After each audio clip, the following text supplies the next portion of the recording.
I caught a girl FaceTiming my boyfriend at spin class. His mom showed up and slapped him.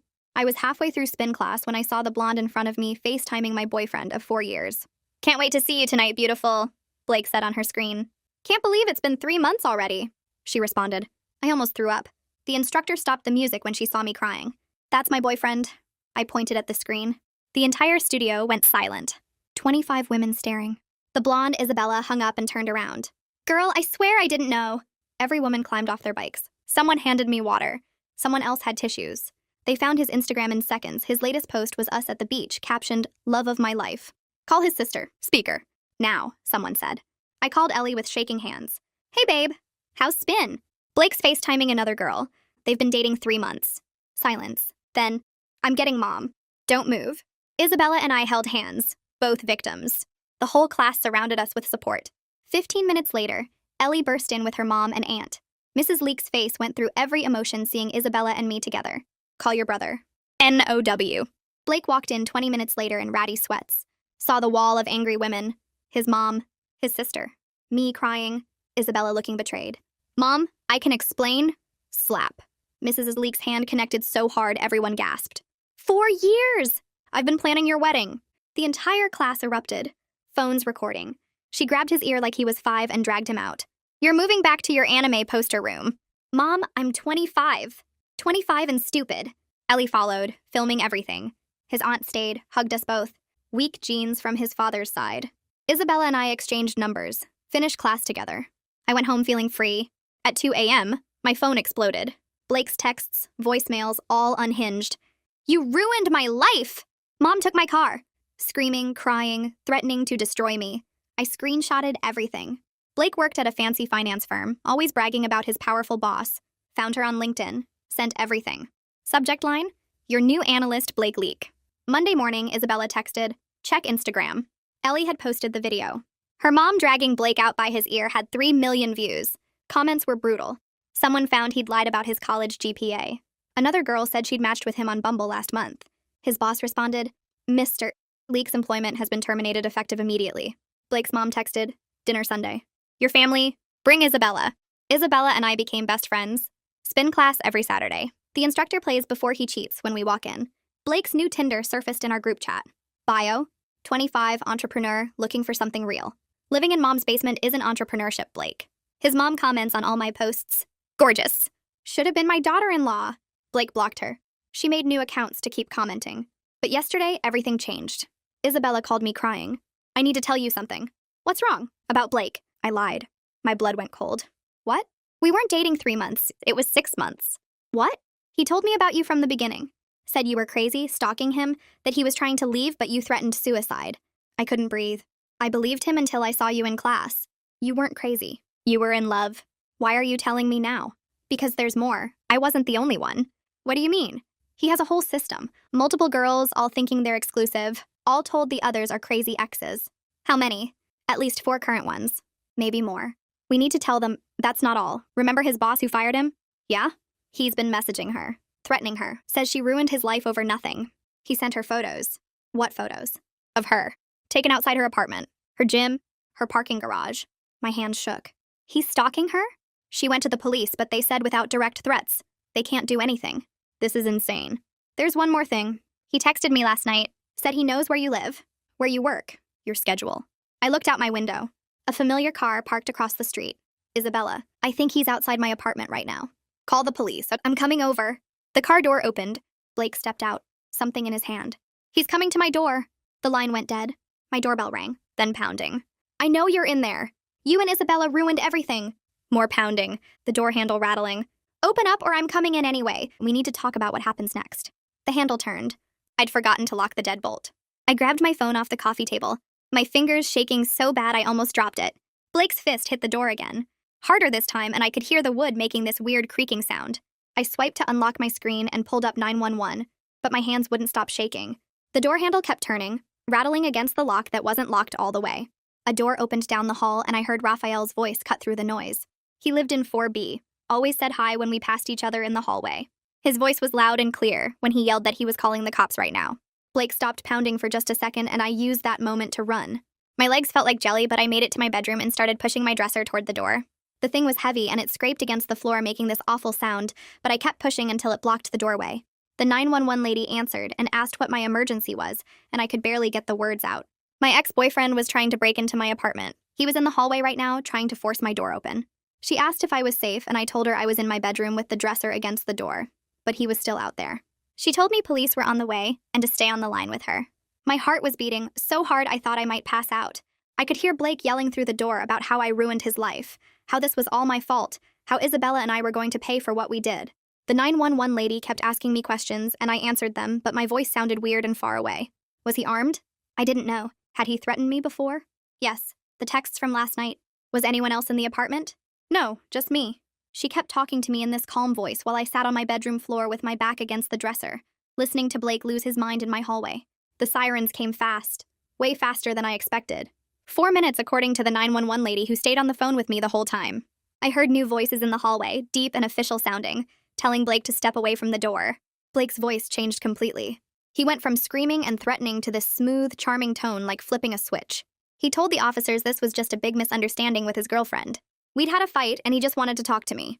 His voice sounded so normal and reasonable that for a second I wondered if I was crazy. But then I remembered the texts, the threats, Isabella's warnings about him stalking his boss. The officers asked him to step back, and one of them knocked on my door.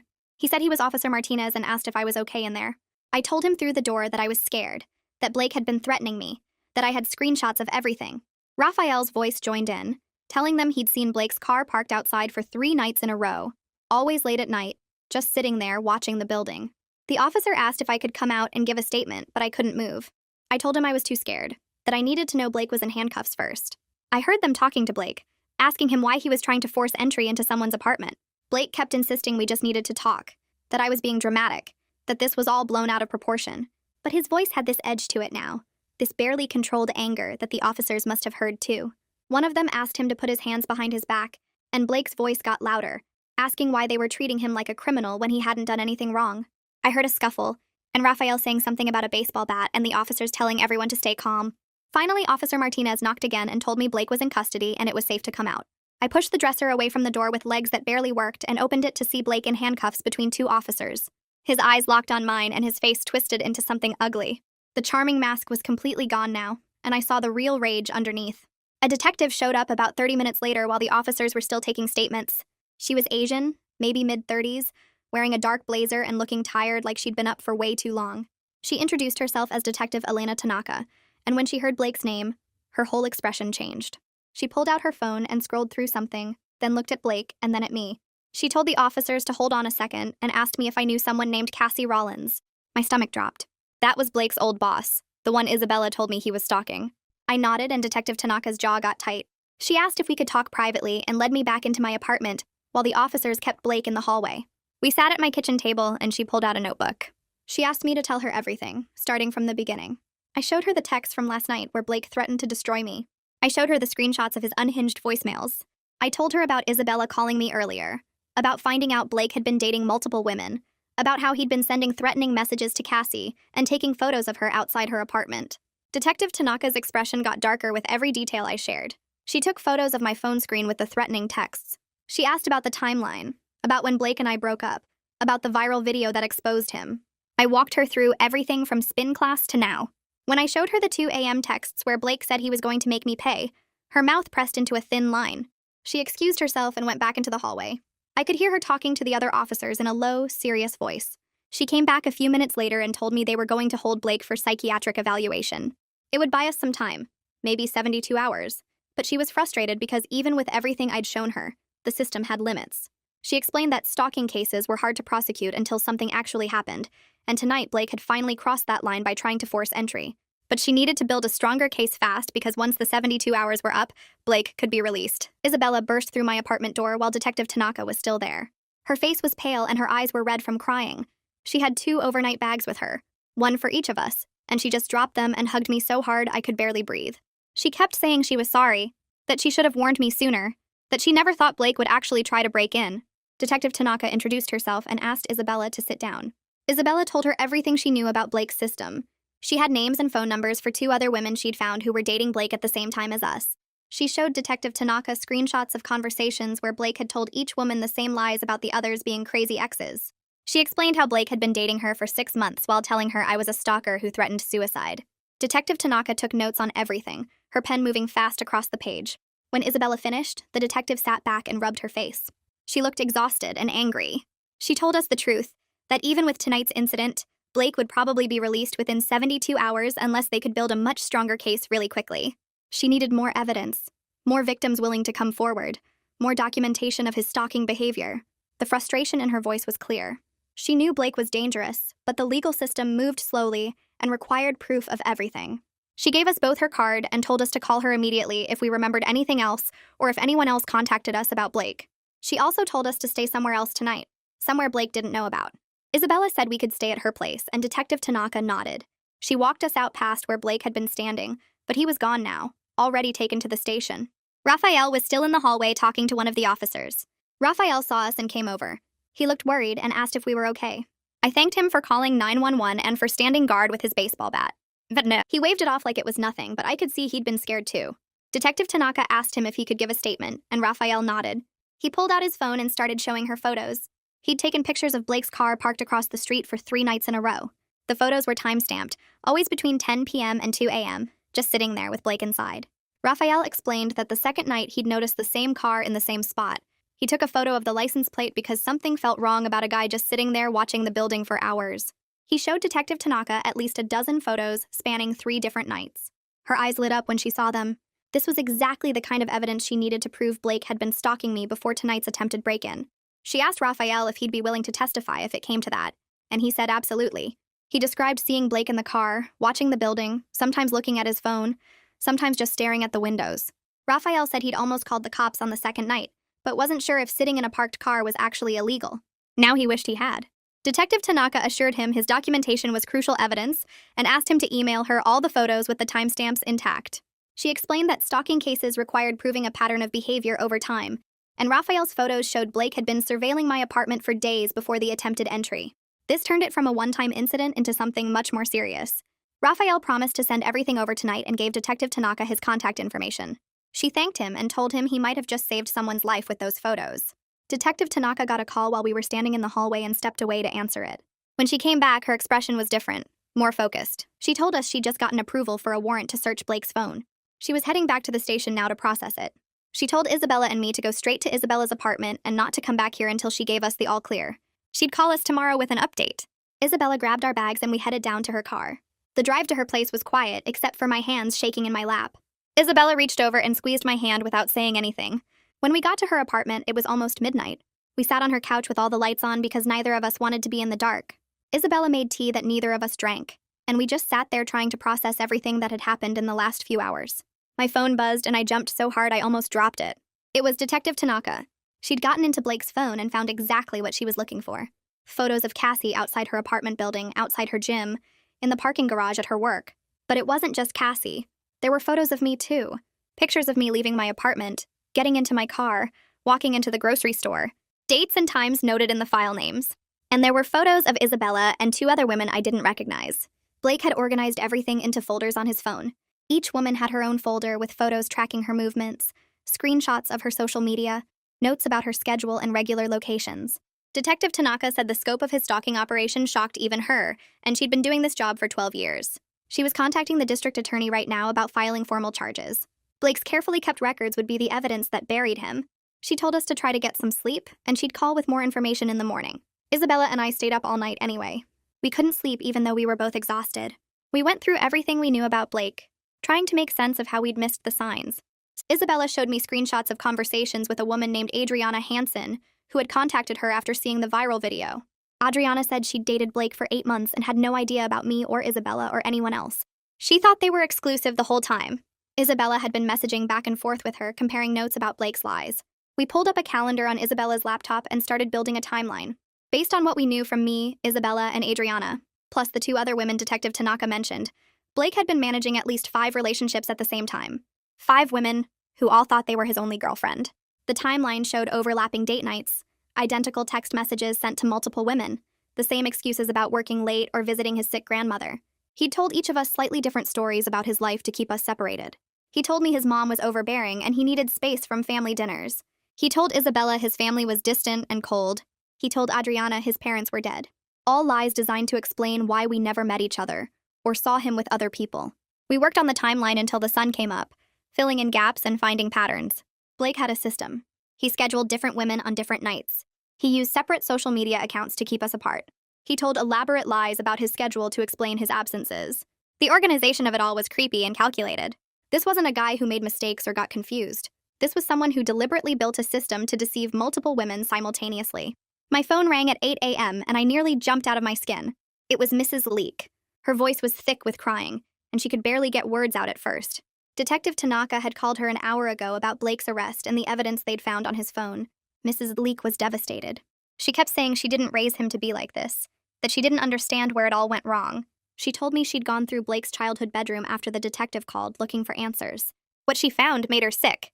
Blake had journals from high school, detailed accounts of dating multiple girls at once and lying to all of them. He wrote about it like it was a game, like he was proud of how well he could manipulate people. The pattern started when he was 16 and never stopped. Mrs. Leek's voice broke when she told me about reading page after page of her son, describing how he played different girls against each other, how he enjoyed the control, how easy it was to make them believe whatever he wanted. She said maybe she should have seen the signs back then, but she'd thought it was just normal teenage boy stuff, bragging in a diary. She never imagined it would turn into this. She never thought her son would become someone who stalked women and tried to break into their homes. She apologized to me over and over, saying she was so sorry, that she should have raised him better. I didn't know what to say. Part of me wanted to comfort her, but another part of me was angry that she hadn't seen it sooner, hadn't stopped it before Blake hurt so many people. She told me she was going to testify for the prosecution if they asked her to. She said Blake needed to face real consequences this time, not excuses or family protection. She said she loved her son, but she loved the truth more, and the truth was that Blake was dangerous. Ellie posted an update to the viral video around noon. Isabella's phone started blowing up first, then mine. Ellie had edited together clips from the original spin class confrontation with new text explaining that Blake had been arrested for stalking and attempted break-in. She asked any other women who'd dated Blake to please contact the police with information. She included Detective Tanaka's direct line and the case number. The update got shared even faster than the original video. Within an hour, it had 50,000 views. Within 3 hours, it was at 500,000. The comment section filled up with women sharing their own stories about Blake. Someone from his college said he'd dated her roommate and another girl in their dorm at the same time. Someone else said she'd matched with him on 3 different dating apps using 3 different names. Detective Tanaka called me at 2 p.m. and said her phone hadn't stopped ringing since Ellie's post went live. She'd taken statements from 3 more women so far, including one who said Blake had shown up at her workplace repeatedly after she broke up with him 2 years ago. The woman had moved to a different city to get away from him, but never filed a police report because she didn't think anyone would believe her. Detective Tanaka's voice was grim when she explained that Blake's pattern of escalating when women tried to leave him was becoming clear and scary. Each woman who tried to end things with him faced increasing levels of harassment and stalking. The woman from college had him show up at her classes. The woman from 2 years ago had him appear at her job, her gym, her favorite coffee shop. And now me, with him trying to force his way into my apartment. The detective said the district attorney was building a case that would hopefully put Blake away for a long time, but she needed me to be prepared for a difficult legal process ahead. Cassie Rollins called me directly that afternoon. I didn't recognize the number, but answered anyway. Her voice was professional but strained when she introduced herself. She'd seen Ellie's update and wanted to compare notes about Blake's behavior. She told me about working with Blake at the finance firm, how he'd seemed professional and charming at first. Everyone liked him. He was good at his job, or at least good at appearing to be good at his job. But then she'd started noticing irregularities in his client reports, numbers that didn't add up, documentation that seemed falsified. She'd confronted him privately first, giving him a chance to explain. His entire demeanor changed in that moment. The charm disappeared and she saw cold anger underneath. He told her she was wrong, that she was targeting him, that she'd regret making accusations she couldn't prove. But Cassie had proof. She documented everything before confronting him. When she showed him the evidence, he'd gotten quiet and scary. He didn't yell or argue. He just looked at her with this flat expression and said, okay. She fired him that day following proper procedures with HR present. And then the stalking started. Photos of her outside her apartment. Messages from fake accounts. Him showing up places she regularly went. She'd gone to the police, but they said without direct threats they couldn't do much. Now with Blake's arrest and the evidence on his phone, she finally felt like someone was taking her seriously. She told me she understood now that Blake's rage wasn't about love or loss or even the job.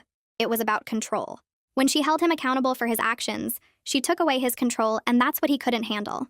Every woman who tried to set boundaries with Blake faced his escalating anger, because we were challenging his belief that he could do whatever he wanted without consequences. Detective Tanaka called me 3 days after Blake's arrest and asked me to come to the police station for a meeting. She said other women had come forward after seeing the viral video, and she wanted us all to meet together in a safe space. I walked into a conference room and saw 6 other women sitting around a long table, all of us looking nervous and uncertain. Isabella was already there, and so was Cassie. The other 4 women introduced themselves as Adriana, Morgan, Jenna, and Sophie. Detective Tanaka explained that Blake had been dating all of us at the same time, telling each of us different stories about the others.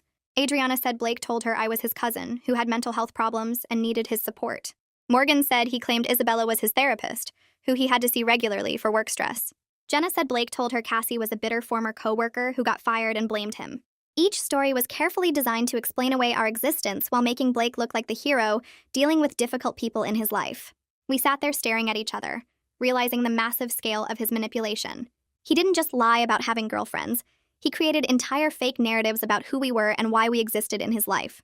Detective Tanaka showed us printouts from Blake's phone, where he had organized us into folders with detailed notes about our schedules, our friends, our jobs, even our menstrual cycles, so he could plan which of us to see when. The level of planning was scary, and showed this wasn't some guy who accidentally got in over his head with relationships. This was someone who deliberately built a system to control multiple women. So Adriana started crying and said she'd been with Blake for 8 months and had no idea about any of us.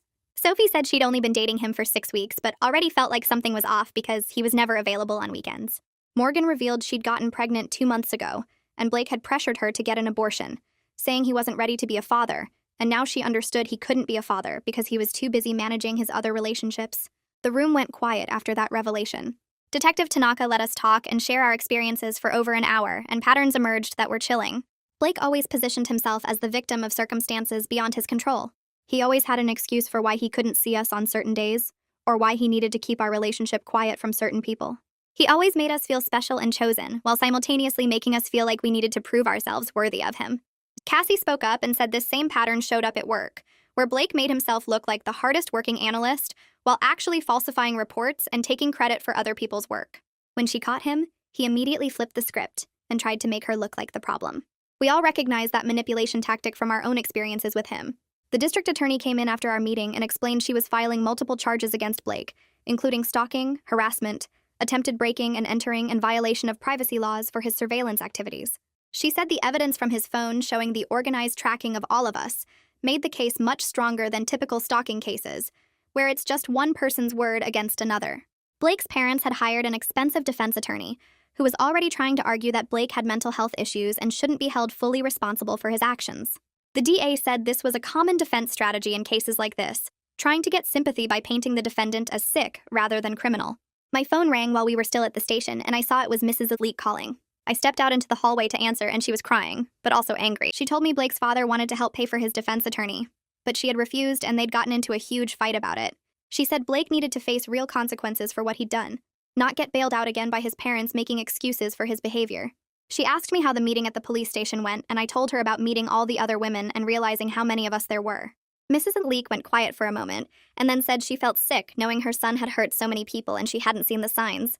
I told her it wasn't her fault because Blake was really good at hiding who he really was, but she said a mother should know when something is wrong with her child. She told me she'd been going through old family photos and videos trying to figure out when Blake became this person, looking for clues she missed. I didn't know what to say to make her feel better because I was still trying to process everything myself. She said she wanted to help however she could, whether that meant testifying against Blake or supporting all of us through the legal process. I thanked her and told her just knowing she believed us and wasn't making excuses for Blake meant everything. The judge granted emergency restraining orders for me, Isabella, Cassie, and Adriana the next day, based on the evidence of Blake's stalking and threatening behavior. Detective Tanaka called each of us to explain what the restraining orders meant and what would happen next. Blake was released on bail with an ankle monitor and strict orders not to contact any of us or come within 500 feet of our homes, workplaces, or any place he knew we regularly went. Detective Tanaka's voice was serious when she warned us that restraining orders are just pieces of paper and determined stalkers often violate them. She said we each needed to develop safety plans and she'd help us figure out what that looked like for our specific situations. She came to my apartment that afternoon and walked through my building with me, pointing out security weaknesses and suggesting changes. She noticed my door only had a regular lock and the deadbolt I'd forgotten to lock the night Blake tried to break in. She wrote down the name of a locksmith who did security installations and said I should call them today. She helped me map out my regular routines and identify which ones I needed to change immediately. I'd been going to the same coffee shop every morning before work, the same grocery store every Wednesday evening, the same walking route with my usual path through the neighborhood. Detective Tanaka explained that Blake had been tracking these patterns, and I needed to break them to make it harder for him to predict where I'd be. She helped me set up a check-in system with Isabella and Raphael, where I'd text them at certain times each day so they'd know I was okay. If they didn't hear from me at the scheduled times, they had permission to call the police and do a wellness check. She also gave me a direct number to call her cell phone if I saw Blake or felt unsafe, saying not to wait and go through regular channels if I needed help fast. The whole conversation made me realize how serious this situation was and how much danger I might still be in even with Blake on an ankle monitor. I called the locksmith Detective Tanaka recommended, and they came out that same evening to install new locks on my apartment. The locksmith looked at my current setup and shook his head, saying a regular deadbolt wasn't going to stop someone determined to get in. He installed commercial-grade deadbolts on both my front door and the door from my apartment to the shared hallway, the kind that needed keys on both sides so no one could break a window and reach through to unlock it from inside. He added a security bar that wedged under my door handle and braced against the floor, making it almost impossible to force the door open even if someone got through the locks. He put new locks on all my windows that required a key to open, replacing the cheap latches that came with the apartment. The whole installation took 3 hours and cost me $800 I hadn't planned to spend. Raphael came over while the locksmith was working and offered to help me set up a camera doorbell system he'd bought online. He showed me how it worked, with a camera that would record anyone who came near my door and send alerts to my phone whenever there was motion in the hallway. He helped me download the app and test it to make sure I'd get notifications immediately if someone approached. The financial cost of all this security hurt because I was already dealing with reduced hours at work after taking time off for the Blake situation. But Detective Tanaka's warnings kept echoing in my head about the danger period right after arrest. The psychological cost of feeling unsafe in my own home was worse than the money. I needed to be able to sleep at night without jumping at every sound in the hallway. Raphael's wife brought over dinner while we were setting up the camera system and sat with me while I ate, asking how I was holding up. I admitted I was scared and exhausted and angry that I had to spend money and time and energy protecting myself from someone who'd already taken 4 years of my life. She hugged me and said she and Raphael would be right next door if I needed anything, day or night, and I shouldn't hesitate to knock on their door or call them. Saturday morning came and Isabella texted asking if I still wanted to go to spin class or if it felt too weird after everything that happened there. I thought about staying home but realized I didn't want Blake to take away something I enjoyed in a community that had supported me. Isabella picked me up and we walked into the studio together, both of us nervous about how people would react. The entire class started clapping when we came through the door. Women got up from their bikes to hug us and ask how we were doing and what they could do to help. The instructor came over and said she'd been following the news about Blake's arrest and wanted us to know the whole studio supported us. She asked if we were okay with her making an announcement to the class, and we said yes. She explained to everyone what had happened with Blake's stalking and arrest, keeping the details appropriate but making it clear this was serious. She said the studio wanted to organize a self-defense workshop for anyone interested in learning practical safety skills. 20 women immediately raised their hands to sign up. Someone suggested starting a group chat so we could all check in on each other and share safety tips. Another woman who worked in tech offered to help anyone who wanted to review their digital security and privacy settings. The solidarity that started with my discovery of Blake's FaceTime had turned into something bigger than just my situation. These women were taking the fear and anger from what happened and channeling it into practical support for each other. We did the full spin class and the instructor played Before He Cheats when Isabella and I walked in, which made everyone laugh and cheer. For 50 minutes, I focused on the music and the movement and felt almost normal. After class, several women stayed to talk and share their own experiences with manipulative or dangerous ex-partners. I realized how common this was, and how many women had similar stories, but never talked about them because they felt ashamed or thought no one would believe them. A message request popped up on my Instagram that afternoon from someone named Malik Townsend. He said his sister Raina had shown him the viral video of Blake getting dragged out of spin class and told him about her own experience dating Blake 2 years ago. Malik wrote that Blake's harassment of Raina after their breakup got so bad, she had to change jobs and move to a different city to get away from him. She never filed a police report because she didn't think the police would take it seriously or be able to do anything. Malik said he'd wanted to confront Blake at the time, but Raina begged him not to because she was afraid it would make things worse. Now that Blake was finally facing charges, Malik wanted to know if there was anything he could do to help the case. He said his protective anger on behalf of his sister had never gone away, and he'd be willing to testify about Blake's pattern of behavior if it would help. I screenshot his message and sent it to Detective Tanaka, who called me back within an hour. She said Raina's case was really important because it established Blake's long-term pattern of escalating when women tried to leave him. She asked if I could connect her with Malik so she could get Raina's contact information and see if Raina would be willing to give a statement. I sent Malik Detective Tanaka's information, and he responded immediately saying he'd call her right away. 2 hours later, Detective Tanaka texted me that she'd spoken to both Malik and Raina had agreed to provide a detailed statement about Blake's harassment 2 years ago. Detective Tanaka said this was exactly the kind of evidence that would show the judge and jury that Blake's behavior toward me wasn't a one-time breakdown, but a consistent pattern spanning years. Detective Tanaka connected me with a victim advocate named Susie who specialized in stalking cases. Susie called me and we set up a meeting at a coffee shop near my new apartment. She brought a folder full of information about stalking statistics and safety planning. She explained that Blake's behavior fit the profile of what experts call intimate partner stalkers, who are statistically the most dangerous type of stalker. Susie said that unlike stranger stalkers or acquaintance stalkers, intimate partner stalkers already know everything about their victims, including their routines, their friends, their families, their fears. They use that inside knowledge to maintain control and punish their victims for trying to leave. She showed me research about how intimate partner stalkers are more likely to escalate to physical violence than other types of stalkers. The advocate explained that Blake's progression from cheating to surveillance to attempted break-in followed a predictable pattern that researchers had documented in thousands of cases. She said the most dangerous period is often right after arrest, when the stalker feels they have nothing left to lose and their sense of control has been completely shattered. This information scared me, but also helped me understand why Detective Tanaka and everyone else were taking this so seriously. Susie helped me review my safety plan and suggested additional precautions I hadn't thought of. She recommended varying my route to work every day instead of just changing which coffee shop I went to. She suggested telling my boss about the situation, so workplace security could be alert for Blake trying to show up there.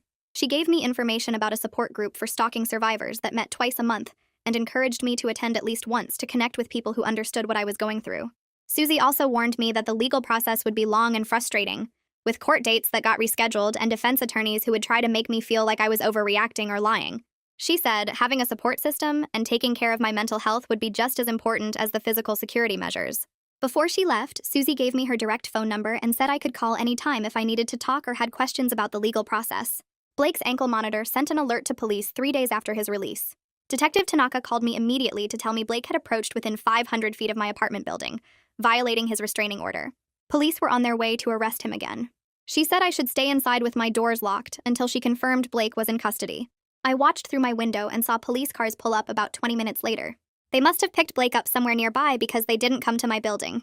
Detective Tanaka called back an hour later to confirm Blake was arrested and being taken back to jail. She said this time the judge would likely revoke his bail entirely because he'd proven he couldn't follow court orders even with an ankle monitor. She sounded almost satisfied when she told me this violation actually strengthened the prosecution's case by demonstrating Blake's inability to control his behavior, even with court-ordered restrictions. The district attorney could now argue that Blake posed a clear ongoing threat and couldn't be trusted to stay away from his victims even under supervision. Detective Tanaka said the judge scheduled an emergency bail hearing for the next morning and she'd let me know the outcome. I felt relief that Blake was back in jail, but also fear about what he'd been planning to do when he came near my building. Had he been coming to try to get into my apartment again? Was he watching to see my patterns? Detective Tanaka said the ankle monitor data showed he'd been in the area for about 15 minutes before the alert triggered, slowly circling closer to my building. That meant he'd been deliberately testing how close he could get, seeing if he could find a way around the restrictions.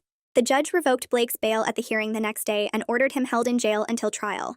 Detective Tanaka called to tell me the news and said I could breathe a little easier now, knowing Blake couldn't physically get to me. But she also warned that Blake might try to contact me through other people or through mail from jail, and I should report any contact immediately no matter how indirect it seemed. I finally made an appointment with a therapist who specialized in trauma from intimate partner violence and stalking. My regular doctor had given me the referral weeks ago, but I'd been too busy dealing with police reports and court proceedings to actually call. Sitting in the therapist's office for the first time, I broke down crying before I even finished explaining what happened. The therapist, whose name was Dr.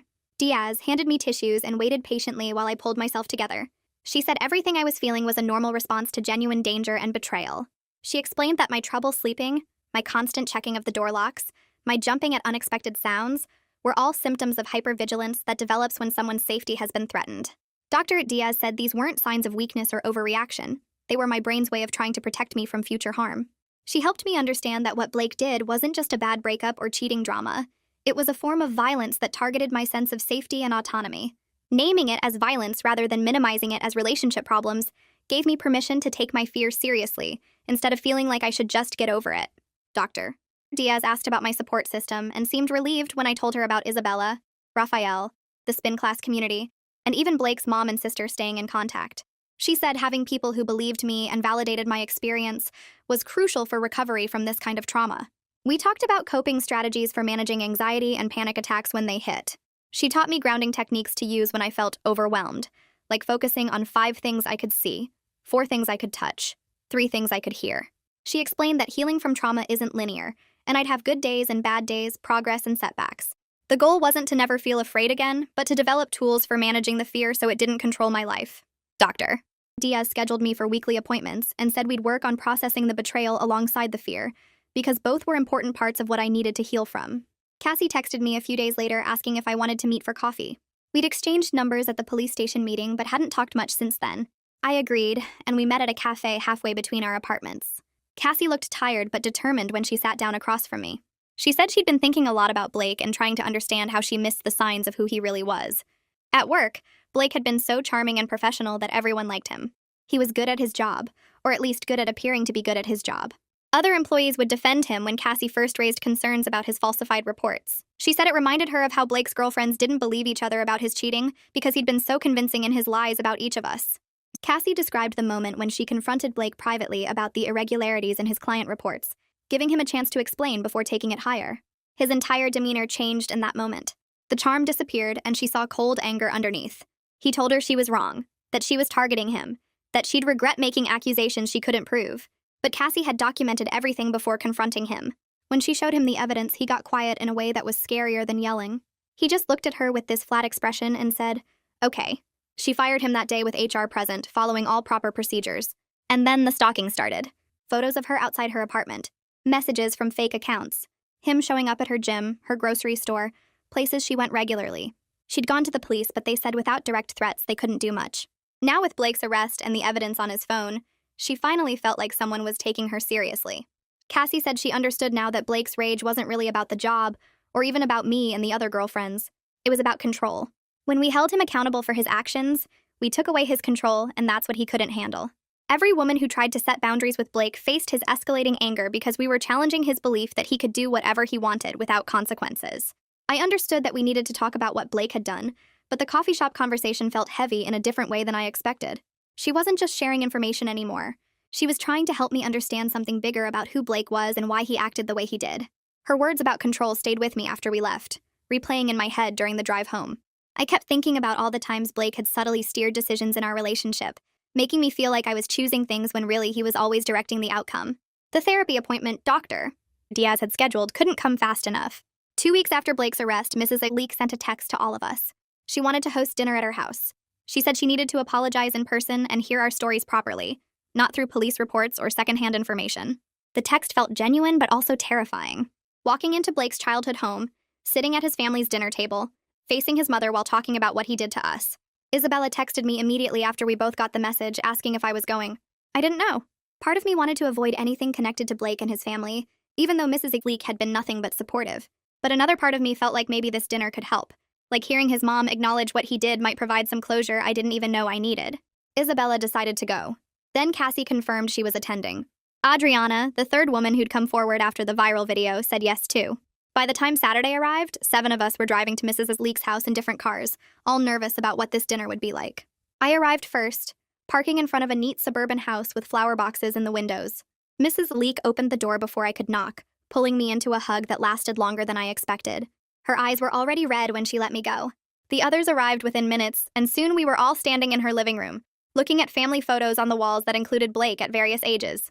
She'd set the dining table with nice dishes and made enough food for twice as many people. We sat down together, 7 women who'd all been deceived by the same man, facing his mother who'd chosen to believe us over him. Mrs. Leek didn't eat much. She spent most of the evening listening as each of us shared our stories. How long we'd dated Blake, what lies he told us, how we discovered the truth, the specific ways he'd manipulated and controlled us. She cried openly through all of it, never once making excuses or trying to defend him. When Cassie described the stalking photos Blake took of her outside her apartment, Mrs. Leek's hands shook so badly she had to put down her water glass. After Adriana explained how Blake had isolated her from her friends by convincing her they were jealous of their relationship, Mrs. Leek covered her face and sobbed. But she never asked us to stop. She never suggested we were exaggerating or misunderstanding. She just listened and absorbed the full scope of what her son had done to all of us. When everyone had finished sharing, Mrs. Leek spoke quietly about the therapy she'd started attending. She said she kept trying to understand how she missed the signs, whether she'd enabled his behavior somehow, if there were warning signs in his childhood that she'd ignored or dismissed. Her therapist was helping her work through the guilt, but she said she didn't think she'd ever fully forgive herself for not seeing who Blake really was. Then she looked at each of us directly and said she was committed to testifying for the prosecution if it would help protect other women from him. She said she loved her son, but she loved the truth more, and the truth was that Blake had hurt people and needed to face real consequences.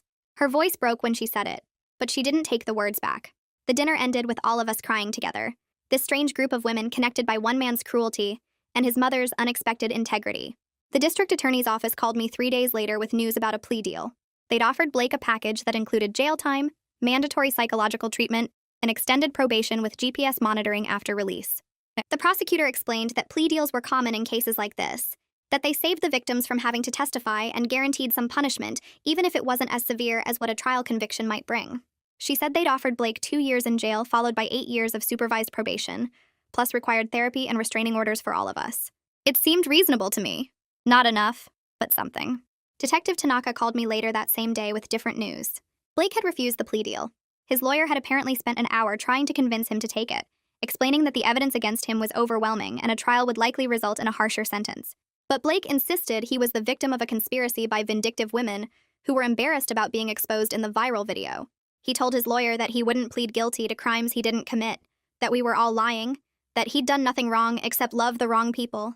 Detective Tanaka's frustration came through clearly over the phone. She said Blake's refusal to accept any responsibility, even in the face of documented evidence and multiple witness statements, showed exactly the kind of personality disorder the court psychologist had noted in his evaluation. She explained that his need to maintain his narrative of innocence was apparently stronger than his self-preservation instinct, which made him more dangerous, but also meant we had a chance at a trial conviction with serious consequences. She warned me that going to trial would be harder on all of us, that we'd have to testify and face cross-examination from Blake's defense attorney, that the whole process would take months instead of weeks. But she also said that if we won at trial, Blake would face significantly more jail time than the plea deal offered. The prosecutor was confident about the case given the evidence, but trials were always unpredictable. I had to decide whether I was willing to go through the trauma of testifying in order to potentially get Blake a longer sentence. I spent days going back and forth on whether to attend the trial in person or let my recorded testimony be used instead. The prosecutor had said both options were available, that they'd videotaped my statement and could present it to the jury if being in the courtroom with Blake was too traumatic. Part of me wanted to avoid seeing him again, avoid the anxiety of sitting in a witness box while his lawyer tried to make me look like a liar or someone seeking revenge. But another part of me kept thinking about what Cassie had said at coffee, about how Blake's rage came from losing control when women held him accountable. If I let him avoid facing me in court, wasn't that giving him some of that control back? So did Isabella called me while I was still wrestling with the decision. She said she'd decided to testify in person. Her voice was steady when she explained why. She said Blake had made her feel invisible while he was using her, telling her she was special while treating her like one interchangeable part of his system. She wanted him to see her now, to look at her face while she told the truth about what he did. She wanted the jury to see both of them in the same room so they could judge for themselves who was telling the truth. Her courage made my decision easier. I called the prosecutor back and said I'd testify in person too, even though I was terrified. She scheduled prep sessions to help me prepare for cross-examination and warned me that Blake's defense attorney would try every tactic to discredit my testimony. But she also said that victims who testified in person often had more impact on juries than recorded statements, that there was power in looking someone in the eye while telling your truth. I marked the trial date on my calendar and tried not to think about sitting in the same room as Blake while he stared at me from the defense table. The preliminary hearing happened first, a smaller proceeding where the judge would determine if there was enough evidence to proceed to trial. Raphael testified about the nights he'd observed Blake surveilling my apartment building. He took the stand wearing a button-down shirt and spoke in the same calm, factual tone he'd used when giving his statement to police. He described 3 consecutive nights when he'd noticed Blake's car parked across the street, always late evening into early morning hours. He pulled up the photos he'd taken of the license plate on his phone, explaining that something felt off about a guy just sitting there, watching the building for hours. The prosecutor asked him to walk through each night in detail: what time he first noticed the car, how long it stayed, whether he'd seen Blake get out or approach the building. Raphael's answers were precise and credible, backed up by timestamps on his photos and his consistent observations across multiple nights. Blake's defense attorney stood up for cross-examination looking confident, like he thought he could poke holes in Raphael's testimony easily. He started by asking about Raphael's relationship with me, suggesting that maybe Raphael was romantically interested and therefore biased in his observations. Raphael's expression didn't change. He stated calmly that he was happily married, that his wife could confirm he'd discussed the suspicious car with her before even knowing which apartment the guy might be watching. The defense attorney tried a different angle, asking if Raphael could be absolutely certain the person in the car was Blake, since he'd been observing from a distance at night.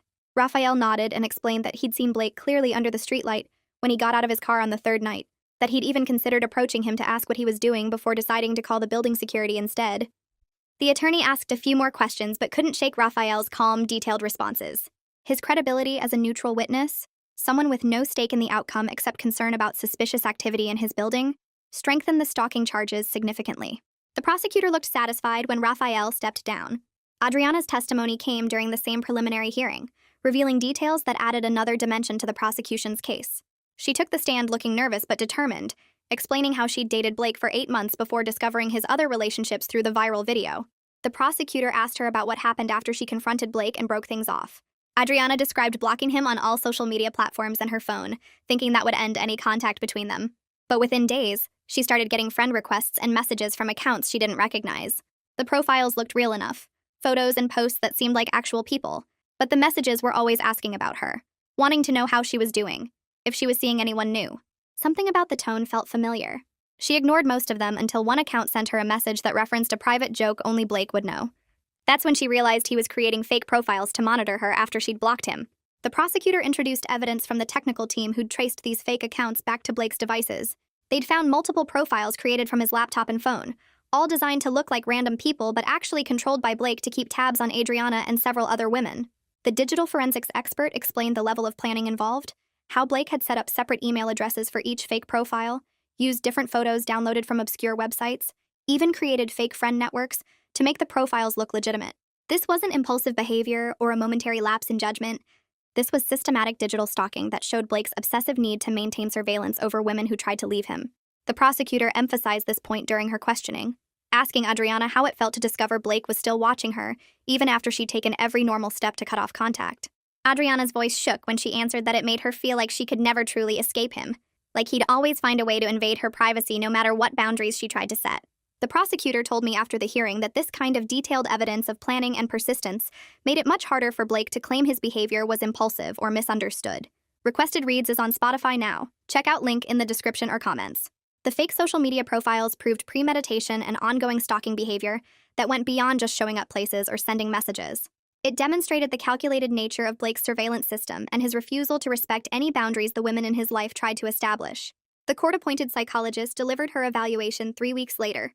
She diagnosed Blake with narcissistic personality disorder, noting his complete lack of empathy for any of us.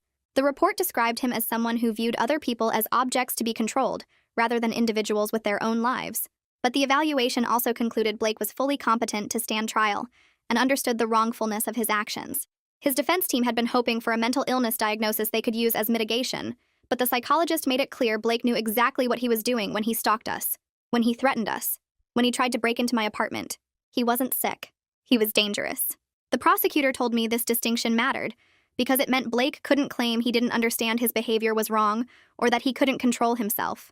The evaluation proved he made deliberate choices to hurt people who tried to hold him accountable.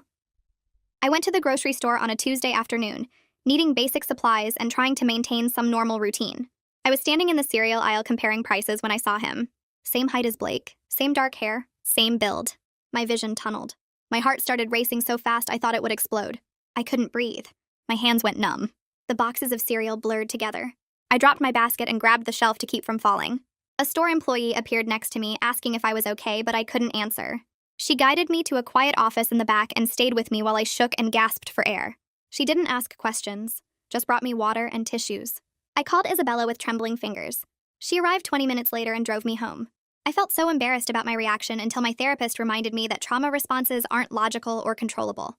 Seeing someone who looked like Blake triggered my body's survival system even though my brain knew it wasn't him. She helped me develop coping strategies for managing triggers while I was still in the acute phase of processing everything. We practiced grounding techniques and breathing exercises for when panic hit. The prosecutor's office scheduled multiple practice sessions to prepare me for testimony. They set up a mock courtroom and walked me through the questions they'd ask and the questions Blake's defense attorney would likely ask. The lead prosecutor warned me that Blake's lawyer would try to make me seem vindictive or unstable, that staying calm and clear would be my most powerful response. She taught me to focus on factual answers rather than getting drawn into emotional reactions. Isabella and I practiced together at her apartment, taking turns playing the hostile defense attorney to prepare each other for the real experience.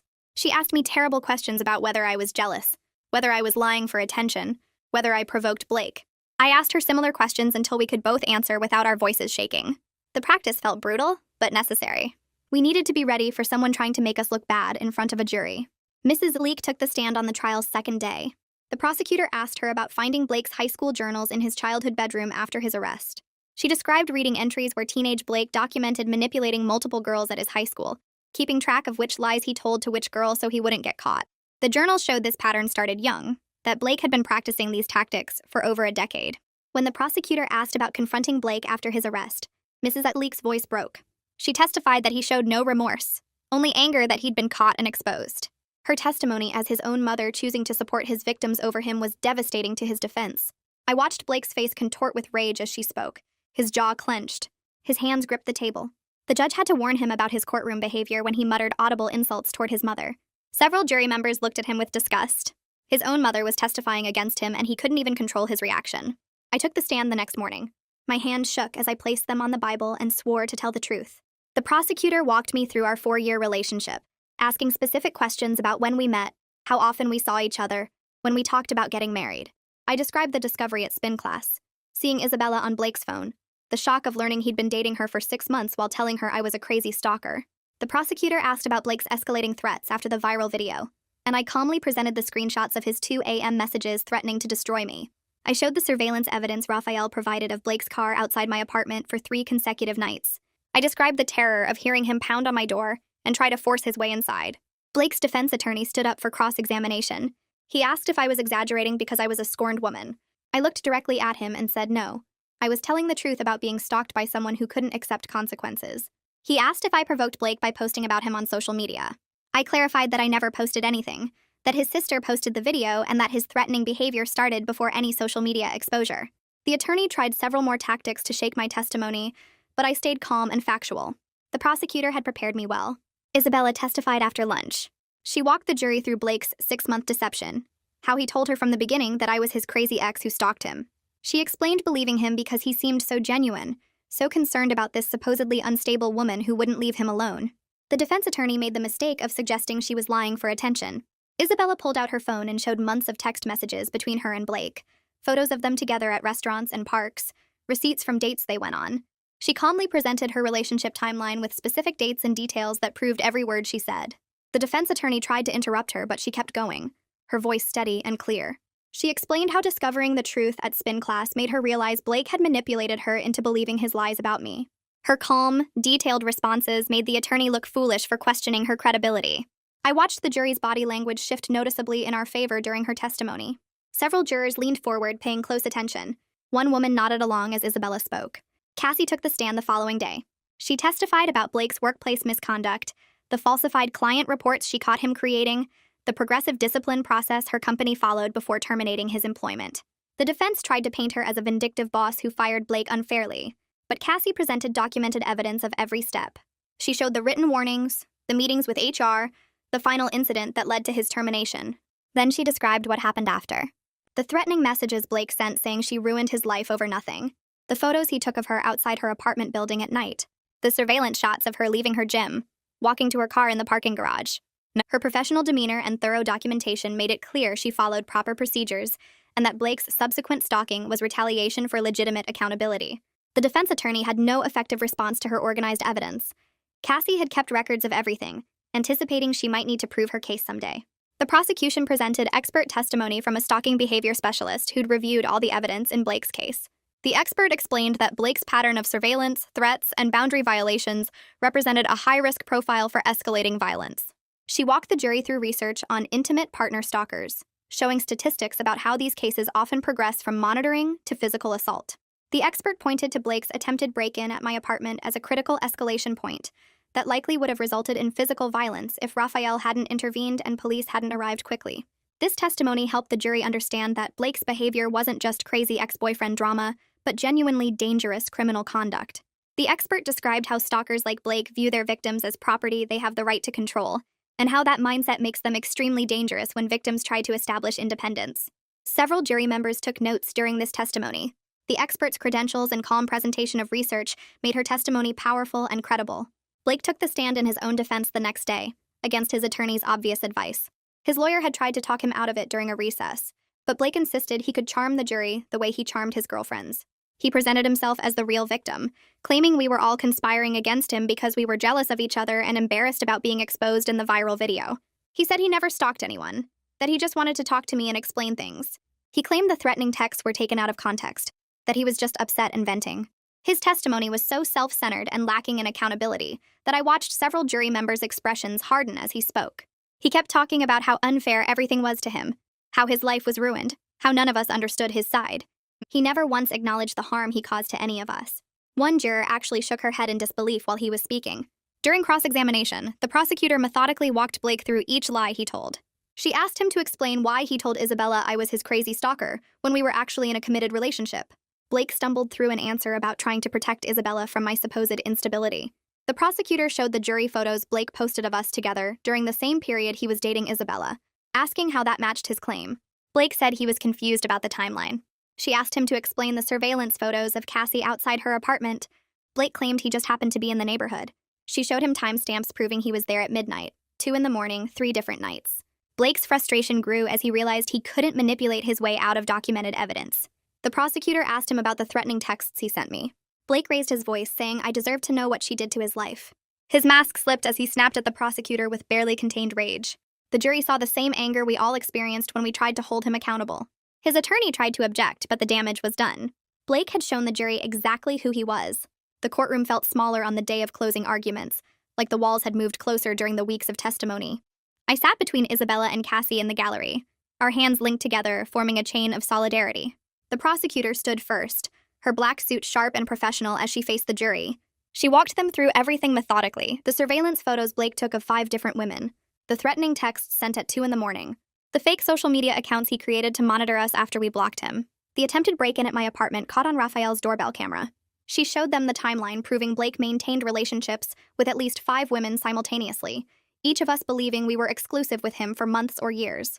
She displayed his high school journals documenting similar manipulation patterns starting at age 16. The prosecutor's voice stayed calm and factual as she described how Blake told each woman the others were crazy stalkers, how he used our love and trust as weapons against us. She pointed to the witness testimony from his own mother, who chose truth over protecting her son. She reminded the jury of the psychological expert's assessment that Blake viewed women as property to control rather than people with autonomy. Her closing statement painted Blake as a calculating predator whose system of deception collapsed into violence when we discovered the truth and tried to hold him accountable. The evidence covered 3 tables at the front of the courtroom, physical proof of his systematic operation. Blake's defense attorney stood next, younger than I expected. Probably assigned this case because no experienced lawyer wanted to defend the indefensible. He tried his best, though, called Blake a flawed man who made mistakes in his personal life, suggested we were vindictive women conspiring together because we felt embarrassed about the viral video. He claimed the threatening texts were taken out of context, just emotional venting from someone whose life was falling apart. He argued the surveillance photos were coincidental, that Blake just happened to be in those neighborhoods. He painted Blake as the real victim, someone persecuted by angry exes who couldn't accept that relationships sometimes end badly. The defense attorney's voice carried less conviction than the prosecutor's, like he knew he was losing even as he spoke. Several jury members looked skeptical during his arguments, their arms crossed or heads shaking slightly. He finished by asking the jury to remember that making bad romantic choices isn't the same as being a criminal. The judge dismissed us for lunch before jury deliberations began. We waited in a private room the victim advocate secured for us, unable to eat the sandwiches someone brought. Isabella paced near the window.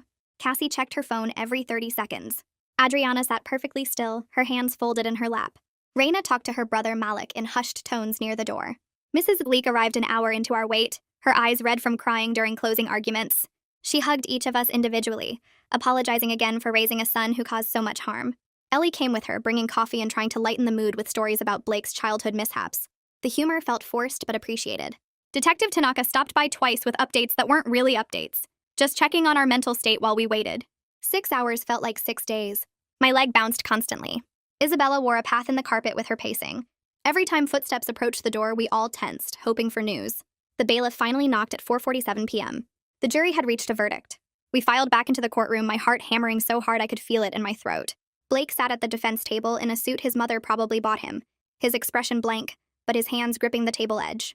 The jury filed in, none of them looking at Blake. I'd read somewhere that was a bad sign for defendants. The judge asked if they'd reached a verdict.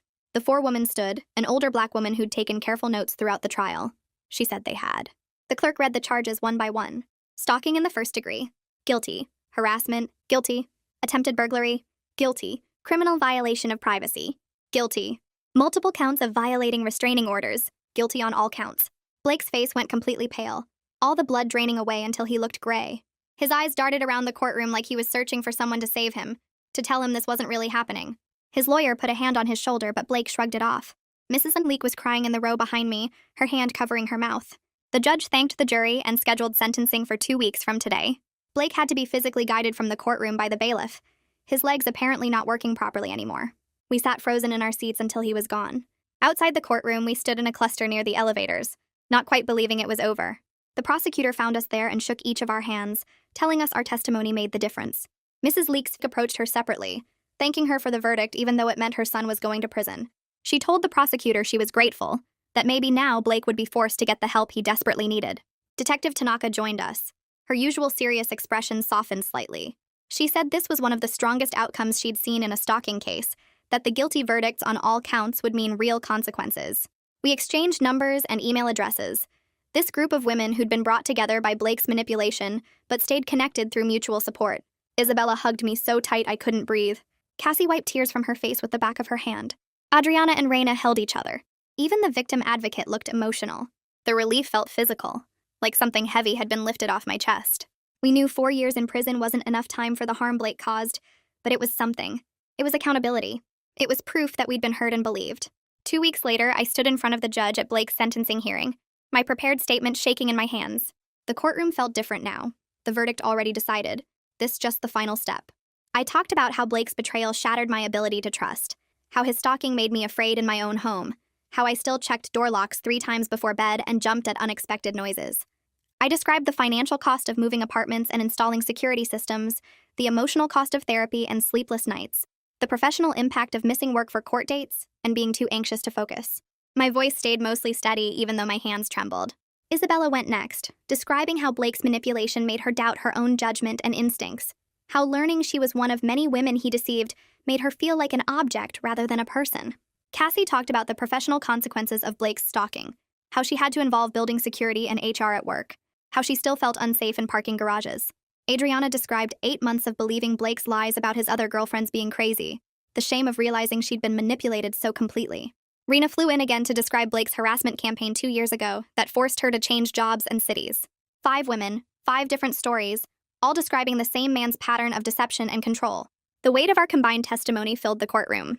The judge listened to every word, taking notes and asking clarifying questions. Blake's lawyer made a brief statement about his client's difficult childhood and mental health struggles, asking for leniency and treatment rather than incarceration. Blake himself was given the chance to speak, but declined, his lawyer probably advising him that anything he said would only make things worse. The judge took a long pause before pronouncing sentence, looking directly at Blake the entire time. 4 years in state prison followed by 10 years of supervised probation. Mandatory psychological treatment both during and after incarceration. Permanent restraining orders protecting all 5 victims with no expiration date. The judge's statement emphasized that Blake's systematic deception of multiple women combined with his stalking and attempted break-in represented a serious threat to public safety that required significant incarceration. She noted his complete lack of remorse throughout the trial and his continued attempts to manipulate even from the defense table. She said the court had a responsibility to protect potential future victims from Blake's established pattern of behavior. Blake's face showed pure shock as the sentence was read, like he genuinely believed his charm would save him even after the guilty verdicts. His mouth opened and closed, but no sound came out. The bailiff approached to take him into custody. Mrs. Leek was crying again but nodded when the judge finished, accepting that this was necessary. We gathered outside the courthouse afterward, the afternoon sun too bright after hours in the dim courtroom. The relief was overwhelming, mixed with exhaustion and residual fear that 4 years wouldn't be enough. Detective Tanaka found us on the courthouse steps and reminded us that the permanent restraining orders and extended probation meant Blake would face immediate consequences if he tried to contact any of us after release. She gave us her card again, told us to call if we ever felt unsafe or if Blake violated his probation conditions. We stood there for almost an hour, not wanting to separate, this group of women who'd supported each other through the worst experience of our lives. We took a photo together, all 7 of us plus Mrs. Leek and Ellie, documenting this moment of victory even though it felt complicated. Isabella suggested we get dinner to celebrate, but none of us felt hungry. We settled for coffee at a shop near the courthouse, sitting around a large table and talking about everything except Blake. Cassie told funny stories about her new job. Adriana showed us photos of her recent vacation. Reina talked about her graduate program. We exchanged contact information again, making plans to stay connected beyond the trial. The barista kept refilling our cups for free after overhearing parts of our conversation. When we finally left, hugging goodbye on the sidewalk. I felt something I hadn't felt in months. Safe. I started apartment hunting the next day, wanting a fresh start in a space Blake had never seen or known about. Raphael and his wife helped me look at listings, coming with me to viewings in different neighborhoods across the city. I chose a place 20 minutes from my old apartment, a second-floor unit with better security and no ground-level windows. The building had a locked entrance, cameras in the hallways, and a doorman during evening hours. Moving day came 2 weeks later. Raphael showed up with his truck at 8 in the morning. The spin class community arrived throughout the day with boxes, packing tape, and snacks. The instructor brought her girlfriend and a dolly for heavy furniture. Mrs. Leek and Ellie came with cleaning supplies and helped scrub my old apartment before I turned in the keys. Isabella coordinated everything like a general, directing traffic and keeping everyone fed. By evening, my new apartment was set up, boxes unpacked, furniture arranged. Raphael installed additional locks on the front door and windows. I ordered pizza for everyone, and we sat on my new living room floor eating and laughing. The apartment felt safe in a way my old place never had after Blake's attempted break-in. That night, alone in my new bedroom with upgraded security features and the knowledge that Blake was in prison, I slept through the night for the first time in months. 3 months after Blake's sentencing, I went on my first date since the breakup. My friend Sarah set it up with her coworker, someone who knew my whole story and was apparently patient and understanding. We met for coffee at a place near my new apartment, somewhere public and safe. I was nervous, my hands shaking slightly as I stirred sugar into my latte. He was nice, asked questions about my interests and hobbies, didn't push when I mentioned I was taking things slowly. I found myself overly alert to any signs of manipulation or dishonesty, analyzing his words for hidden meanings and red flags. My therapist had warned me this would happen, that trauma changes how we perceive potential threats. He walked me to my car afterward, respected my space when I said I wasn't ready for a hug yet. We texted a few times over the next week, but it didn't develop into anything serious. That was okay, though. The point wasn't finding a relationship. It was proving to myself that I could be open to connection again, that Blake hadn't permanently destroyed my ability to trust. Progress looked like showing up for coffee and being honest about my boundaries. Progress looked like not apologizing for taking things at my own pace. Isabella started a blog called Recognizing Red Flags 3 months after the trial ended. She was careful not to use Blake's name or any identifying details, focusing instead on the patterns of behavior that allowed him to deceive so many people at once. She wrote about love bombing and isolation tactics, about how manipulators tell each victim the others are crazy, about the warning signs she wished she'd recognized earlier. Her first post got shared hundreds of times. People commented with their own experiences, recognizing similar patterns in their past or current relationships. She created a community forum where people could share stories and advice. The blog grew into a resource with articles about healthy relationship dynamics, how to spot gaslighting, when to trust your instincts. Isabella interviewed experts and survivors, building a library of information. She sent me every post before publishing, making sure I was comfortable with any details that might reference our shared experience. Watching her turn our trauma into education and support for others felt powerful. She told me the blog helped her healing process, transforming her shame about being manipulated into purpose. 6 months in, she had thousands of regular readers and a waiting list for her online support groups. Cassie filed her civil lawsuit 2 months after Blake's sentencing. She hired a lawyer who specialized in stalking cases and built a detailed case about the emotional harm Blake caused. The depositions took weeks. Blake's lawyer tried to argue that firing him was the real harm, that Cassie had destroyed his career over a misunderstanding. But Cassie's documentation was thorough. Every threatening message, every photo he took outside her apartment, every time he showed up at her gym. The jury deliberated for 3 hours before awarding her $50,000 in damages. The judgment would garnish Blake's wages after his release from prison. Cassie called me the day the verdict came through. She sounded tired but satisfied. She told me she didn't expect to collect much money, that Blake would probably find ways to avoid paying. But the civil verdict provided additional legal documentation of his behavior. It sent a message that stalking had financial consequences beyond criminal penalties. Isabella and I talked about filing similar suits. Adriana was already consulting with lawyers. The idea of holding Blake accountable in every possible way felt right. Detective Tanaka contacted me 3 weeks after Cassie's trial ended. She asked if I would speak at a police training session about victim experiences with the criminal justice system in stalking cases. I agreed, though the idea of standing in front of a room full of officers made me nervous. The training was held at the police academy downtown. 20 officers sat in rows taking notes. I shared both the ways the system helped me and the ways it failed. Tanaka's quick response when Blake tried to break into my apartment probably saved my life. The victim advocate who walked me through every court date made the process less scary. The prosecutor's thorough preparation meant Blake couldn't manipulate his way out of consequences. But I also talked about the initial inability to act on stalking evidence before Blake violated the restraining order. How I knew I was in danger, but the legal system couldn't intervene until he actually tried to hurt me.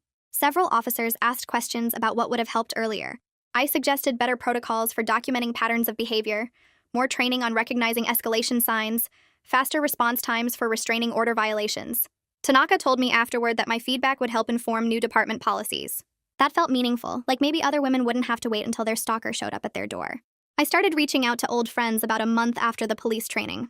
Friends I'd let drift away during my relationship with Blake. I realized his subtle discouragement of my friendships was part of his control strategy. He never forbade me from seeing them, just made it difficult. Always had something planned when they were invited me out. Made comments about how they were bad influences or didn't really care about me. Created small conflicts that made maintaining friendships exhausting. Sarah was the first person I called. We'd been close in college but barely talked the last 2 years. She answered on the second ring and immediately said she was glad to hear from me. We met for lunch at the cafe near her office. She didn't ask why I'd been distant or make me explain, just hugged me and said she was happy I was back. My friend group welcomed me the same way. No judgment about the years I was less available. They'd seen the viral video, followed the trial, understood what I'd been dealing with. Having that support network again made me feel less defined by the trauma. I remembered who I was before Blake, the friendships and interests and life I'd built that had nothing to do with him. 6 months after Blake's sentencing, I attended my cousin's wedding in the suburbs. The reception was at a country club with a huge ballroom and terrible DJ.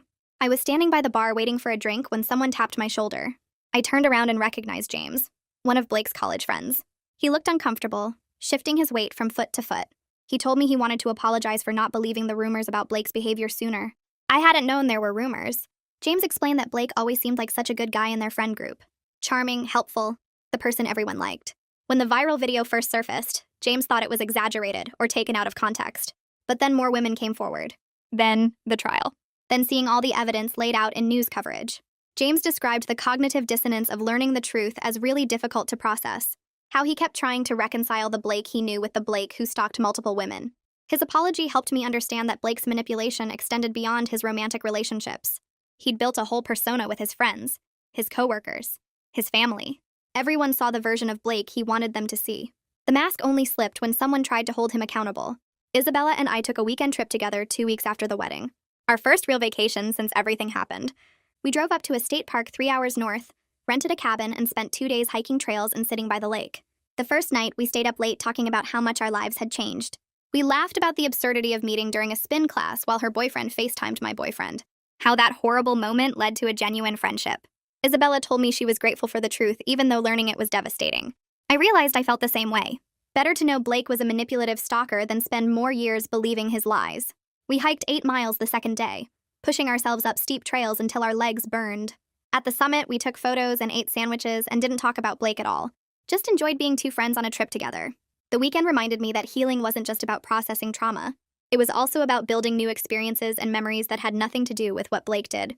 My boss called me into her office on a Tuesday morning about 3 weeks after the hiking trip. I thought I was in trouble for taking so much time off during the trial. Instead, she told me I was getting a promotion. The leadership team had been impressed by my resilience and professionalism during everything with Blake. I'd maintained my work performance, met all my deadlines, never let the personal crisis affect my job responsibilities. The promotion came with a significant raise and new responsibilities managing a small team.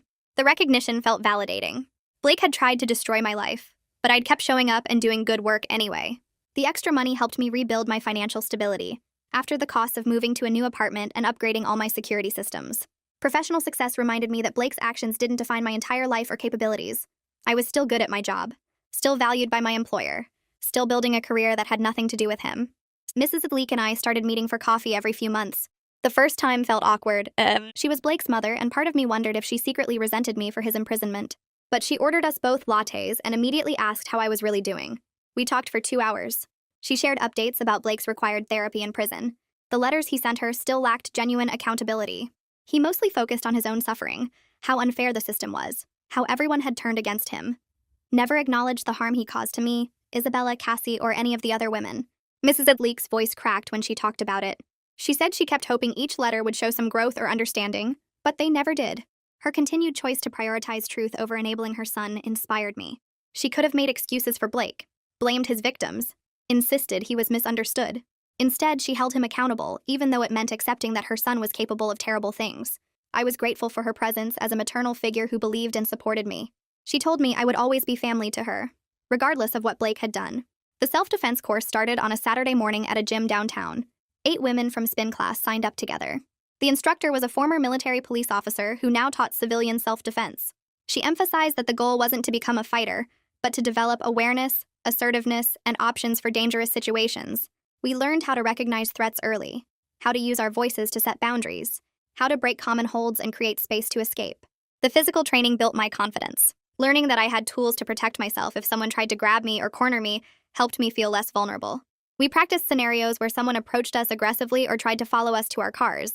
The instructor taught us to trust our instincts, to not worry about being polite if something felt wrong. By the end of the 8-week course, I felt more empowered in my own body, like I had some control over my safety instead of just hoping nothing bad would happen. A journalist reached out through email about 4 months after I completed the self-defense course. She was working on a story about intimate partner stalking and the criminal justice system. She wanted to interview me about my experience. I was hesitant at first. The viral video had already put my story in the public eye more than I wanted. But the journalist assured me she was focused on systemic issues rather than sensationalizing my personal story. We met at a coffee shop and talked for 3 hours. She asked thoughtful questions about when I first felt unsafe, what barriers I encountered trying to get help, how the legal system responded. I described the gap between when victims know they're in danger and when the legal system can intervene.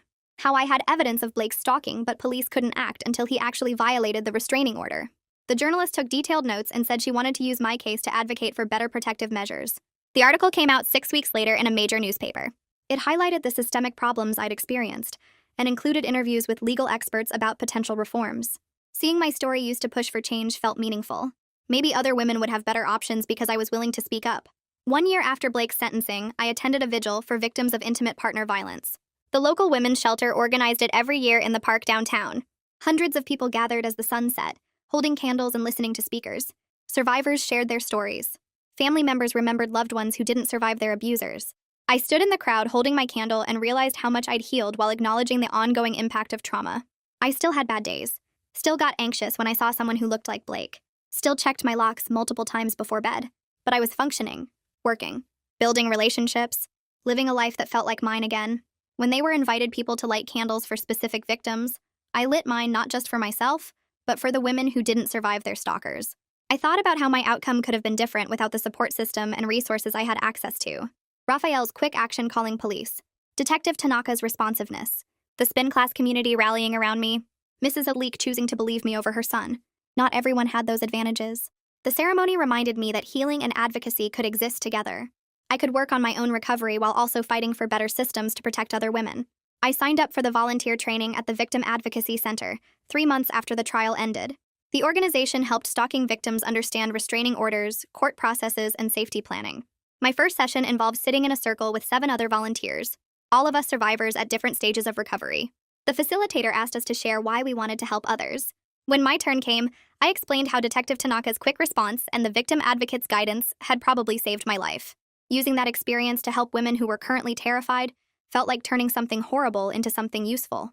A woman across from me nodded and said she'd been volunteering for 5 years after her ex-husband stalked her for 18 months.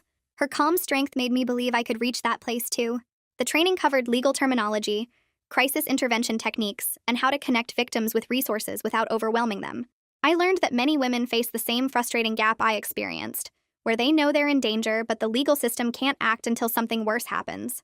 By the end of the 8-week training, I felt ready to take calls on the crisis hotline and accompany women to court hearings when they needed support. The letter arrived 6 months into my volunteer work. My attorney called first to warn me that Blake's lawyer had sent a formal request. Blake wanted me to agree to lift the restraining order after his release, claiming he'd completed therapy and wanted to make amends for the harm he caused. The letter included a certificate from the prison's counseling program and a statement from his therapist about his progress. My attorney read me the key phrases over the phone. Blake had written that he understood his actions were wrong and that he hoped I could find it in my heart to allow him closure through a conversation. The lawyer's tone suggested he thought this was a reasonable request from a reformed man. My attorney cut through that immediately.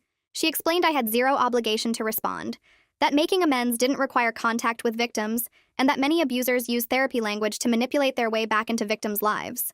She asked if I wanted to send a formal refusal or simply ignore it. I chose silence. Responding in any way would give Blake what he wanted, which was my attention and engagement. The restraining order would remain in effect whether I replied or not.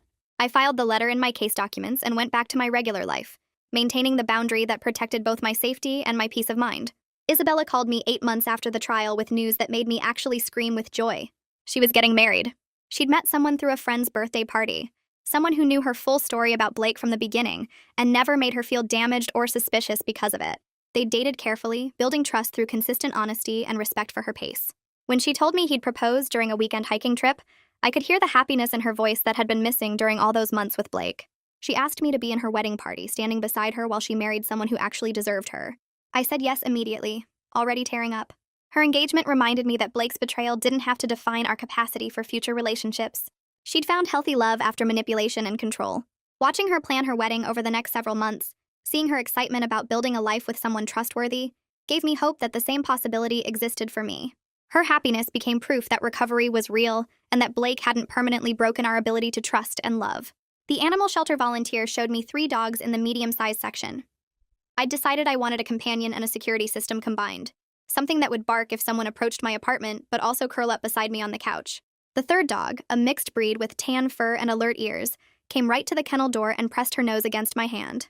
The volunteer said she'd been surrendered by an owner who moved and couldn't keep her, that she was 2 years old and already house-trained. I took her to the meet and greet room and sat on the floor. She climbed into my lap immediately, way too big for lapdog behavior, but clearly not aware of that fact. I adopted her that afternoon and named her Scout. Training her and establishing our routines together gave my days structure and purpose. Morning walks, evening training sessions, weekend trips to the dog park. Her presence in my apartment made me feel safer in ways I hadn't expected. She barked at every footstep in the hallway, alerting me to movement outside my door. But she also forced me to maintain regular schedules, to leave my apartment even on days when anxiety made me want to hide. My therapist noted during our next session that caring for another being was helping me rebuild my sense of stability and trust. Scout depended on me, which meant I had to show up and function even when trauma made everything feel hard. 2 years after Blake's sentencing, I went on my first real date in months with someone who had actual potential. We'd met through mutual friends who knew my history and had vouched for him before introducing us. He worked in education, had never been married, and approached relationships with the kind of thoughtful intention I'd learned to value. Our first coffee date lasted 3 hours. He asked about my life, listened to my answers, and shared his own experiences without dominating the conversation. When I mentioned I'd been through something difficult a few years ago, he didn't push for details. We went on a second date, then a third. He met Scout and spent 20 minutes playing fetch with her in the park. By our 5th date, I told him the full story about Blake. He listened without interrupting, then said he appreciated me trusting him with something so personal. We built our relationship gradually through consistent honesty and respect for boundaries. He never pushed me to move faster than I was comfortable with, never made me feel like my caution was a problem. Learning what partnership looked like without manipulation or control felt like discovering a completely different kind of relationship. My ability to be vulnerable again while maintaining healthy boundaries felt like a major milestone in my healing. I was learning that not all men operated like Blake, that healthy relationships involved mutual respect and genuine care, rather than control and deception. Detective Tanaka's call came 2 years into Blake's sentence. She asked if I had time to talk about something important. Blake was up for parole after serving half his sentence, which was standard for nonviolent offenses with good behavior. The parole board would hold a hearing in 6 weeks, and she wanted to know if I wanted to submit a victim impact statement. I said yes immediately. Over the next week, I wrote a detailed letter describing the ongoing impact of Blake's stalking. I explained the hypervigilance that still made me check my locks multiple times before bed, the anxiety that surfaced whenever I saw someone who looked like him, the ways his manipulation had affected my ability to trust people. I emphasized my concerns about his release, pointing out that 4 years wasn't enough time for genuine change in someone who'd spent years perfecting a system to deceive and control multiple women. I noted that his letter requesting contact showed he still didn't understand that victims don't owe abusers closure or forgiveness. I sent the statement to the parole board and waited. 5 weeks later, Detective Tanaka called with the decision. The parole board had denied Blake's early release, requiring him to serve his full 4-year sentence. They'd cited my statement along with statements from 3 other victims and concerns about his continued attempts to contact us through his attorney. I felt relief wash through me, buying myself 2 more years of guaranteed safety before having to deal with his release. The university invitation arrived in my email 3 months after the parole denial. A professor in the sociology department was organizing a panel discussion about intimate partner violence and asked if I'd be willing to speak about recognizing manipulation in relationships. Standing in front of the lecture hall 6 weeks later, looking at students who were the same age I'd been when I met Blake, felt surreal. I shared the story of the spin class discovery, the viral video, and everything that followed, but I focused most of my talk on the red flags I'd missed during our 4 years together. The way Blake had subtly discouraged my friendships, always having reasons why he couldn't meet my friends or why my friends were somehow problematic. The way he'd made me feel special and chosen while simultaneously making me feel like I needed to earn his attention. The way he'd responded to any boundary I tried to set by making me feel unreasonable or demanding. I talked about the support systems that saved me, the spin class women who rallied around me, Blake's own family choosing truth over loyalty, the victim advocate who helped me navigate the legal system. After my talk, 7 students approached me with concerns about their own relationships. I connected each of them with campus resources, the counseling center, and the student advocacy office. Knowing my story might help someone recognize danger earlier made the vulnerability of public speaking worth it. The notification letter arrived 3.5 years after Blake's sentencing. He was released from prison in 6 months and would begin his supervised probation period. The victim advocate called the same day to help me review my safety plan. We went through everything again: the permanent restraining order that remained in effect, the GPS monitoring he'd wear during probation, the strict no-contact orders that meant any attempt to reach me would send him back to prison. She confirmed my address was protected in all court records and that Blake's probation officer had been briefed on his full case history. While the news triggered some anxiety, the racing heartbeat and sweaty palms that used to accompany any thought of Blake, I was in a much stronger place than I'd been during the trial. I had established support systems, coping strategies that actually worked, and a life that felt solid and mine. Scout sensed my stress and pressed against my leg until I sat down to pet her. My partner came over that evening and we talked through my concerns. He reminded me that I'd survived Blake's worst already, that I had legal protections and people who would help if Blake violated any terms of his release. The anxiety didn't disappear completely, but it felt manageable, rather than overwhelming. All of Blake's known victims received the same release notification within days of each other. Isabella texted our group chat suggesting we organize a call to check in with each other and coordinate our safety plans. 8 of us joined the video call, faces I'd come to know well over the years since the trial. We'd all moved forward with our lives in different ways. Isabella was married now, Cassie had been promoted twice at a new company, Adriana had moved to a different state and started her own business. But we agreed to maintain our communication network, to alert each other immediately if Blake violated his probation or restraining orders. We shared our current safety plans, updated each other on address changes or new jobs, and promised to check in monthly even if nothing concerning happened. The solidarity that had formed during the trial remained strong years later. We'd been through something terrible together, and had chosen to transform that shared trauma into lasting support. Knowing 7 other women were watching out for me, and that I was watching out for them, made Blake's approaching release feel less scary. I planned a dinner for the 4th anniversary of Blake's arrest, wanting to mark how far I'd come while honoring the difficulty of the journey. My partner helped me set up my apartment, moving furniture to fit a bigger table. Isabella arrived first, bringing wine and flowers. Then came the spin class instructor who'd stopped the music that day, Mrs. Leek who'd chosen truth over her son, Ellie who'd posted the video that started everything, Detective Tanaka who'd built the case that put Blake away, and my therapist who'd helped me process years of trauma. We gathered around my table, Scout moving between us begging for attention, and I raised my glass. I thanked each person for the specific ways they'd helped me survive and heal. We toasted to survival, to healing, to the power of community that forms when people choose to believe and support victims.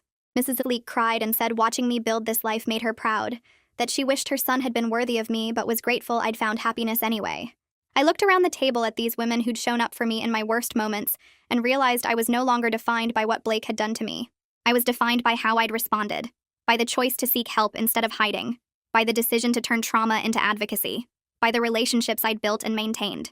Blake had tried to destroy me, but I'd survived and built something better than what existed before. I got the notification on a Tuesday morning. Blake would be released from prison in 2 weeks, starting his probation period with ankle monitoring and mandatory therapy sessions twice a week. Detective Tanaka called me personally to walk through the details, her voice calm and steady, like always. She told me his probation officer had read the entire case file, knew about all the victims, understood the pattern of escalation. The permanent restraining orders stayed in effect, meaning Blake couldn't come within 500 feet of me, my workplace, or any location I frequented regularly. If he violated any term of his probation, he'd go straight back to prison to serve the rest of his sentence. I appreciated her thoroughness, but my hands still shook while she talked. 4 years felt like both forever and no time at all. Some days I barely thought about Blake anymore, and other days I still checked my locks 3 times before bed. Detective Tanaka must have heard something in my silence because she said I'd survived his worst already, that I had legal protections now and people watching out for me. I thanked her and sat on my couch for a long time after the call ended, Scout pressing her warm body against my legs. My partner came home from work and found me still sitting there, staring at nothing. We talked through my fears, made a plan to update my security system and review my daily routines. The anxiety felt manageable rather than overwhelming, which showed me how far I'd come since that night Blake tried to break down my door. 4 years after that moment when I saw Isabella FaceTiming my boyfriend during spin class, I'm sitting in my living room with Scout asleep at my feet, sunlight coming through windows I no longer feel scared to leave uncovered. I still go to spin class every Saturday morning where the instructor greets me with a hug, and Isabella saves me the bike next to hers. We've watched each other grow through breakups and new relationships, job changes, and personal victories. The community that formed around my worst moment has become one of the most important parts of my life.